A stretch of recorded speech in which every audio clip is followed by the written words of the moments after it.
little hero. A story. At that time I was nearly 11.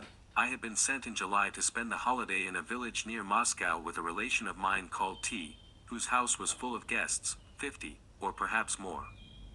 I don't remember, I didn't count. The house was full of noise and gaiety. It seemed as though it were a continual holiday, which would never end. It seemed as though our host had taken a vow to squander all his vast fortune as rapidly as possible, and he did indeed succeed, not long ago, in justifying this surmise, that is, in making a clean sweep of it all to the last stick. Fresh visitors used to drive up every minute. Moscow was close by, in sight, so that those who drove away only made room for others, and the everlasting holiday went on its course. Festivities succeeded one another, and there was no end in sight to the entertainments. There were riding parties about the environs, excursions to the forest or the river, picnics, dinners in the open air, suppers on the great terrace of the house, bordered with 3 rows of gorgeous flowers that flooded with their fragrance the fresh night air, and illuminated the brilliant lights which made our ladies, who were almost every one of them pretty at all times, seem still more charming, with their faces excited by the impressions of the day, with their sparkling eyes, with their interchange of sprightly conversation, their peals of ringing laughter, dancing, music, singing. If the sky were overcast, tableaux vivants, charades, proverbs were arranged, private theatricals were got up. There were good talkers, storytellers, wits. Certain persons were prominent in the foreground. Of course, backbiting and slander ran their course, as without them the world could not get on, and millions of persons would perish of boredom, like flies. But as I was at that time 11, I was absorbed by very different interests, and either failed to observe these people, or if I noticed anything, did not see it all. It was only afterwards that some things came back to my mind. My childish eyes could only see the brilliant side of the picture, and the general animation, splendor, and bustle, all that, seen and heard for the first time, made such an impression upon me that for the first few days, I was completely bewildered and my little head was in a whirl. I keep speaking of my age, and of course I was a child, nothing more than a child. Many of these lovely ladies petted me without dreaming of considering my age. But strange to say, a sensation which I did not myself understand already had possession of me. Something was already whispering in my heart, of which till then it had had no knowledge, no conception, and for some reason it began all at once to burn and throb, and often my face glowed with a sudden flush. At times I felt as it were abashed, and even resentful of the various privileges of my childish years. At other times a sort of wonder overwhelmed me, and I would go off into some corner where I could sit unseen, as though to take breath and remember something, something which it seemed to me I had remembered perfectly till then, and now had suddenly forgotten, something without which I could not show myself anywhere, and could not exist at all. At last it seemed to me as though I were hiding something from every one. But nothing would have induced me to speak of it to any one, because, small boy that I was ready to weep with shame. Soon in the midst of the vortex around me I was conscious of a certain loneliness. There were other children, but all were either much older or younger than I. Besides, I was in no mood for them. Of course nothing would have happened to me if I had not been in an exceptional position. In the eyes of those charming ladies I was still the little unformed creature whom they had once liked to pet, and with whom they could play as though he were a little doll.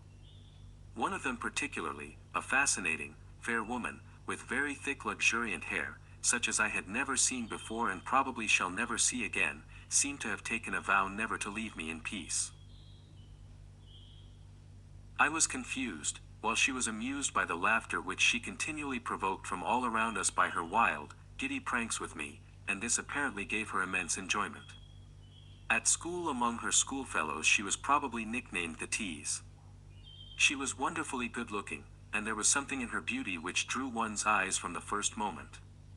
And certainly she had nothing in common with the ordinary modest little fair girls, white as down and soft as white mice, or pastors' daughters. She was not very tall, and was rather plump, but had soft, delicate, exquisitely cut features. There was something quick as lightning in her face, and indeed she was like fire all over, light, swift, alive. Her big open eyes seemed to flash sparks, they glittered like diamonds, and I would never exchange such blue sparkling eyes for any black ones, were they blacker than any Andalusian orb. And, indeed, my blonde was fully a match for the famous brunette whose praises were sung by a great and well-known poet, who, in a superb poem, vowed by all Castile that he was ready to break his bones to be permitted only to touch the mantle of his divinity with the tip of his finger. Add to that. My charmer was the merriest in the world, the wildest giggler, playful as a child, although she had been married for the last 5 years. There was a continual laugh upon her lips, fresh as the morning rose that, with the first ray of sunshine, opens its fragrant crimson bud with the cool dewdrops still hanging heavy upon it. I remember that the day after my arrival private theatricals were being got up. The drawing room was, as they say, packed to overflowing, there was not a seat empty, and as I was somehow late I had to enjoy the performance standing. But the amusing play attracted me to move forwarder and forwarder, and unconsciously I made my way to the first row, where I stood at last leaning my elbows on the back of an armchair, in which a lady was sitting. It was my blonde divinity, but we had not yet made acquaintance. And I gazed, as it happened, at her marvelous, fascinating shoulders, plump and white as milk, though it did not matter to me in the least whether I stared at a woman's exquisite shoulders or at the cap with flaming ribbons that covered the gray locks of a venerable lady in the front row. Near my blonde divinity sat a spinster lady not in her first youth, one of those who, as I chanced to observe later, always take refuge in the immediate neighborhood of young and pretty women, selecting such as are not fond of cold-shouldering young men. But that is not the point, only this lady, noting my fixed gaze, bent down to her neighbor and with a simper whispered something in her ear. The blonde lady turned at once, and I remember that her glowing eyes so flashed upon me in the half-dark, that, not prepared to meet them, I started as though I were scalded. The beauty smiled. "Do you like what they are acting?" she asked, looking into my face with a shy and mocking expression. "Yes," I answered, still gazing at her with a sort of wonder that evidently pleased her. "But why are you standing? You'll get tired. Can't you find a seat?" "That's just it, I can't," I answered, more occupied with my grievance than with the beauty's sparkling eyes, and rejoicing in earnest at having found a kind heart to whom I could confide my troubles. "I have looked everywhere, but all the chairs are taken," I added, as though complaining to her that all the chairs were taken. "Come here," she said briskly, quick to act on every decision, and, indeed, on every mad idea that flashed on her giddy brain. "Come here, and sit on my knee." "On your knee," I repeated, taken aback. I have mentioned already that I had begun to resent the privileges of childhood and to be ashamed of them in earnest. This lady, as though in derision, had gone ever so much further than the others. Moreover, I had always been a shy and bashful boy, and of late had begun to be particularly shy with women. "Why yes, on my knee." "Why don't you want to sit on my knee?" she persisted, beginning to laugh more and more, so that at last she was simply giggling, goodness knows at what, perhaps at her freak, or perhaps at my confusion. But that was just what she wanted.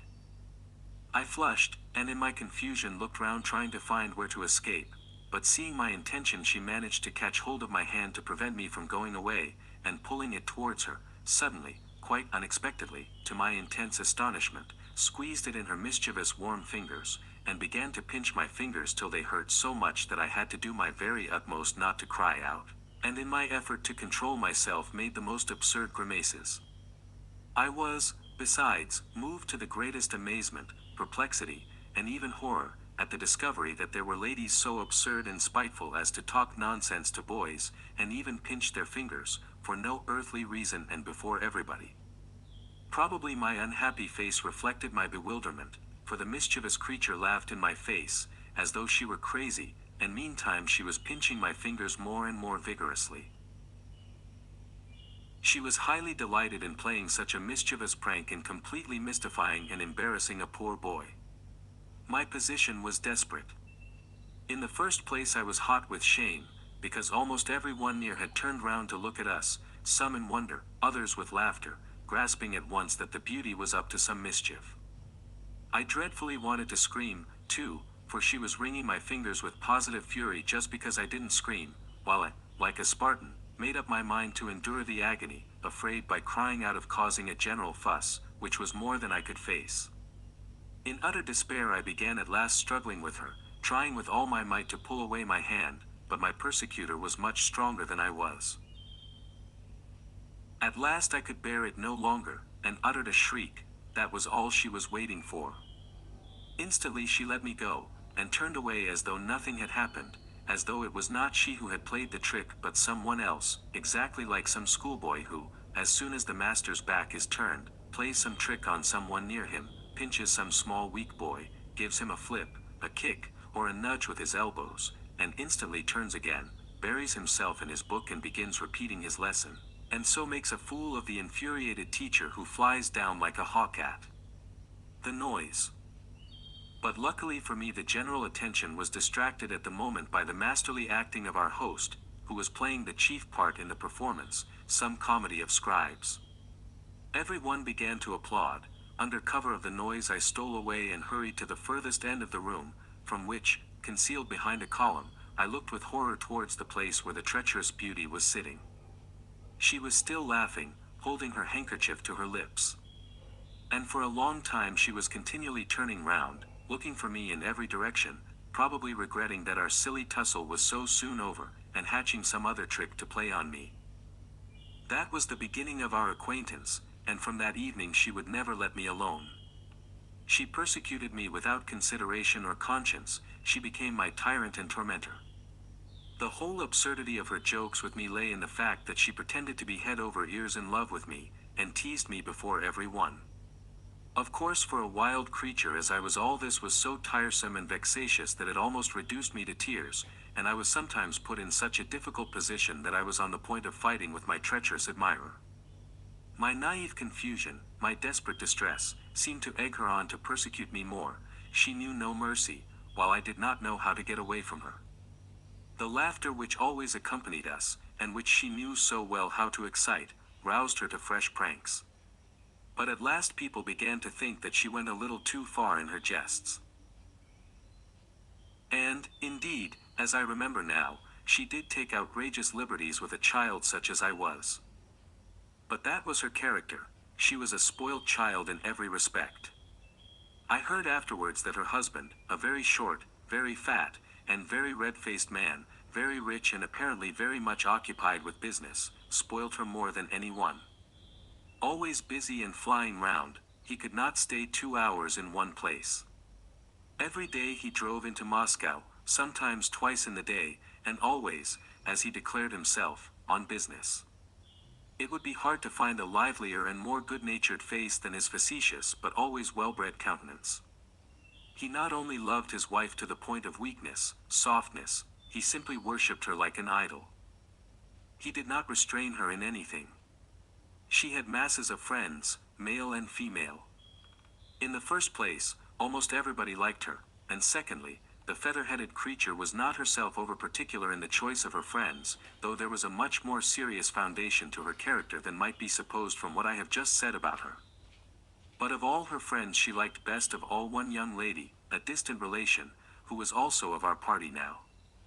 There existed between them a tender and subtle affection, one of those attachments which sometimes spring up at the meeting of two dispositions often the very opposite of each other, of which one is deeper, purer, and more austere, while the other, with lofty humility, and generous self-criticism, lovingly gives way to the other, conscious of the friend's superiority and cherishing the friendship as a happiness. Then begins the tender and noble subtlety in the relations of such characters, love and infinite indulgence on the one side, on the other love and respect, a respect approaching awe, approaching anxiety as to the impression made on the friend so highly prized, and an eager, jealous desire to get closer and closer to that friend's heart in every step in life.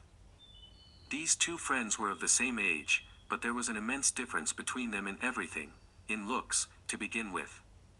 Madame M. was also very handsome, but there was something special in her beauty that strikingly distinguished her from the crowd of pretty women. There was something in her face that at once drew the affection of all to her, or rather, which aroused a generous and lofty feeling of kindliness in every one who met her. There are such happy faces. At her side everyone grew as it were better, freer, more cordial. and yet her big mournful eyes, full of fire and vigor, had a timid and anxious look, as though every minute dreading something antagonistic and menacing, and this strange timidity at times cast so mournful a shade over her mild, gentle features which recalled the serene faces of Italian Madonnas, that looking at her one soon became oneself sad, as though for some trouble of one's own.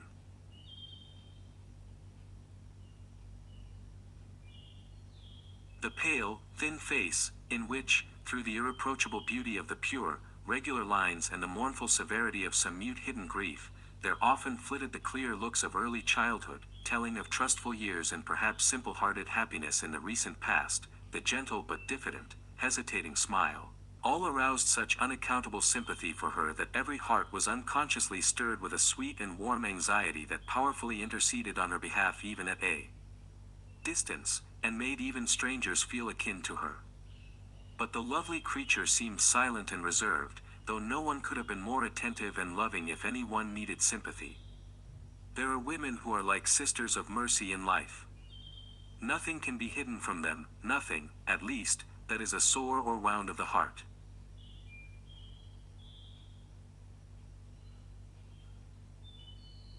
Anyone who is suffering may go boldly and hopefully to them without fear of being a burden, for few men know the infinite patience of love, compassion, and forgiveness that may be found in some women's hearts. Perfect treasures of sympathy, consolation, and hope are laid up in these pure hearts, so often full of suffering of their own, for a heart which loves much grieves much, though their wounds are carefully hidden from the curious eye, for deep sadness is most often mute and concealed. They are not dismayed by the depth of the wound, nor by its foulness and its stench. Anyone who comes to them is deserving of help. They are, as it were, born for heroism. Madame M. was tall, supple, and graceful, but rather thin. All her movements seemed somehow irregular, at times slow, smooth, and even dignified, at times childishly hasty, and yet, at the same time, there was a sort of timid humility in her gestures, something tremulous and defenseless, though it neither desired nor asked for protection. I have mentioned already that the outrageous teasing of the treacherous fair lady abashed me, flabbergasted me, and wounded me to the quick.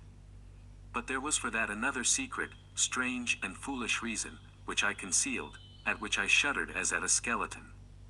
At the very thought of it, brooding, utterly alone and overwhelmed, in some dark mysterious corner to which the inquisitorial mocking eye of the blue-eyed rogue could not penetrate, I almost gasped with confusion, shame and fear. In short, I was in love. That perhaps is nonsense, that could hardly have been. Often for hours together I could not tear myself away from her. I studied every gesture, every movement she made, listened to every vibration of her rich, silvery, but rather muffled voice. But strange to say, as the result of all my observations, I felt, mixed with a sweet and timid impression, a feeling of intense curiosity. It seemed as though I were on the verge of some mystery. Often for hours together I could not tear myself away from her. I studied every gesture, every movement she made, listened to every vibration of her rich, silvery, but rather muffled voice. But strange to say, as the result of all my observations, I felt, mixed with a sweet and timid impression, a feeling of intense curiosity. It seemed as though I were on the verge of some mystery. Nothing distressed me so much as being mocked at in the presence of Madame M. This mockery and humorous persecution, as I thought, humiliated me. And when there was a general burst of laughter at my expense, in which Madame M. sometimes could not help joining, in despair, beside myself with misery, I used to tear myself from my tormentor and run away upstairs, where I remained in solitude the rest of the day, not daring to show my face in the drawing-room. I did not yet, however, understand my shame nor my agitation. The whole process went on in me unconsciously. I had hardly said 2 words to Madame M., and indeed I should not have dared to. But one evening after an unbearable day I turned back from an expedition with the rest of the company. I was horribly tired and made my way home across the garden. On a seat in a secluded avenue I saw Madame M. She was sitting quite alone, as though she had purposely chosen this solitary spot. Her head was drooping and she was mechanically twisting her handkerchief. She was so lost in thought that she did not hear me till I reached her. Noticing me, She got up quickly from her. I raged at myself at that moment and was almost in despair, cursed myself for my awkwardness and lack of resource, and at the same time did not know how to leave her tactfully, without betraying that I had noticed her distress, but walked beside her in mournful bewilderment, almost in alarm, utterly at a loss and unable to find a single word to keep up our scanty conversation. This meeting made such an impression on me that I stealthily watched Madame M. the whole evening with eager curiosity, and never took my eyes off her. But it happened that she twice caught me unawares watching her, and on the second occasion, noticing me, she gave me a smile. It was the only time she smiled that evening. The look of sadness had not left her face, which was now very pale. She spent the whole evening talking to an ill-natured and quarrelsome old lady, whom nobody liked owing to her spying and backbiting habits, but of whom every one was afraid, and consequently every one felt obliged to be polite to her.